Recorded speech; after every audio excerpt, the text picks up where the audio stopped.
Museum Kebangkitan Nasional adalah sebuah sekolah dengan nama Stovia.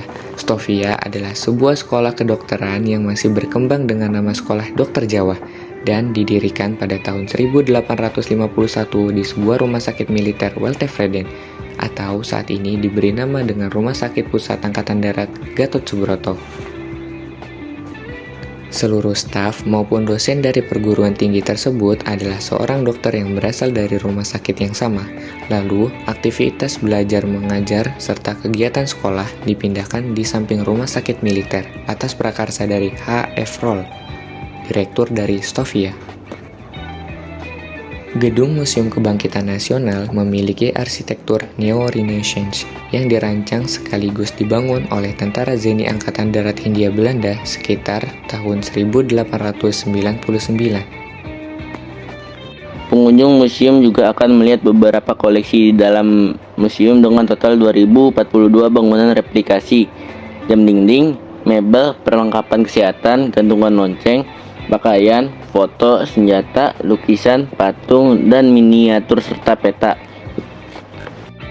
Seluruh 2042 koleksi tersebut dipamerkan di beberapa ruang pada Museum Kebangkitan Nasional, seperti ruang awal penggerakan, ruang kesadaran nasional, dan ruang memorial Budi Utomo. Di tahun 2012 dan 2013, Museum Kebangkitan Nasional direvitalisasi serta bertahap, dan revitalisasi ini dilakukan oleh pemerintah pusat dari segi tata koleksi, pemasangan AC, hingga perbaikan pada papan keterangan koleksi museum. Bagi grandmates yang tertarik untuk menikmati hari libur bersama keluarga sambil belajar dengan mengunjungi Museum Kebangkitan Nasional. Kampus yang berada di daerah Queenie pada tahun 1926 tersebut kemudian dialihfungsikan atau tidak lagi digunakan dan menjadi tempat pendidikan MULO, yaitu sekolah setingkat SMP, dan AMS, sekolah setingkat SMA. Kemudian, ketika Jepang tiba di Indonesia pada sekitar tahun 1942 hingga 1954, gedung pertama difungsikan menjadi penjara tahanan untuk pasukan Belanda yang melawan kekuasaan Jepang.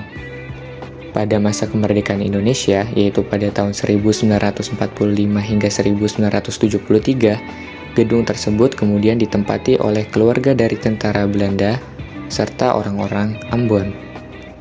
Gedung ini memiliki nilai sejarah yang tinggi bagi masyarakat Indonesia. Selain berkenaan dengan kelahiran dari Budi Utomo, gedung ini juga menjadi saksi dari kelahiran organisasi pergerakan bangsa lainnya, seperti Trikoro Darmo Ata Jong Java, Jong Ambon, dan Jong Minahasa. Selain itu, di gedung ini pula beberapa tokoh pergerakan bangsa seperti Cipto Mangunkusumo, Ki Hajar Dewantara, dan R. Supomo pernah belajar dan menimba ilmu. Oleh karena nilai sejarah tersebutlah, maka pada tahun 1973, pemerintahan dari Provinsi DKI Jakarta melakukan pemugaran pada gedung tersebut. Kemudian, pada 20 Mei tahun 1974 bersama dengan Presiden Indonesia, Soeharto, gedung tersebut diresmikan menjadi Gedung Kebangkitan Nasional.